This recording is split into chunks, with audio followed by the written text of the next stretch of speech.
Day 107. 1 Samuel chapter 25, 26 and 27. Life doesn't always unfold in calm, predictable ways. Sometimes we are misunderstood. Sometimes we are forced to wait. And sometimes we find ourselves in uncomfortable places just to survive. As we journey with David through moments of tension, wisdom, restraint, and even questionable decisions, we learn about responding wisely under pressure, trusting God in seasons of waiting, and navigating imperfect choices without losing our identity in God. You are welcome. Praise be to the Lord, who has sent you today to meet me. May you be blessed for your good judgment. David is insulted. After protecting Nabal's men and livestock, he expects kindness, but instead receives harsh rejection. David's anger rises quickly. He prepares for revenge. But then comes Abigail. She steps in with wisdom, humility, and courage. She doesn't just stop David, she saves him from becoming the very kind of man he is destined to replace. Not every offense deserves a reaction. Some need divine interruption. How often do we act too quickly when hurt? Send that message, say those words, burn that bridge. But God sometimes sends an Abigail, a pause, a voice, a moment of clarity. Before reacting, ask, will this decision align with who God is shaping me to be? Wisdom may come through unexpected people. Listen carefully. Don't destroy him. Who can lay a hand on the Lord's anointed and be guiltless? Again, David has the chance to kill Saul. Again, he refuses. This is not a new test, it's a repeated one. Saul is vulnerable. The opportunity is perfect. Even David's companion encourages him to strike. But David chooses restraint again. Some tests repeat because the lesson hasn't fully settled in your spirit. Life will bring you back to similar situations.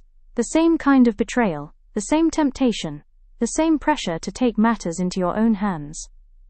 David shows us something powerful.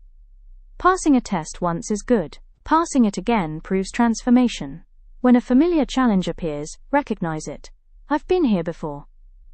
Choose God's way, even when shortcuts seem easier.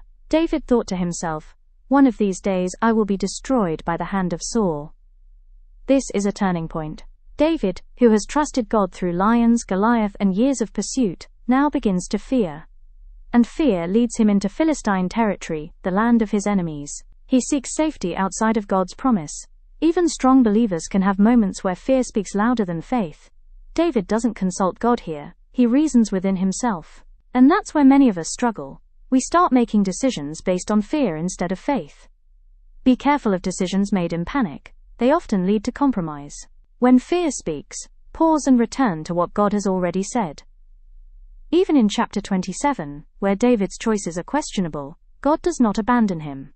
David lives among the Philistines, navigating a complicated situation, yet God is still working behind the scenes.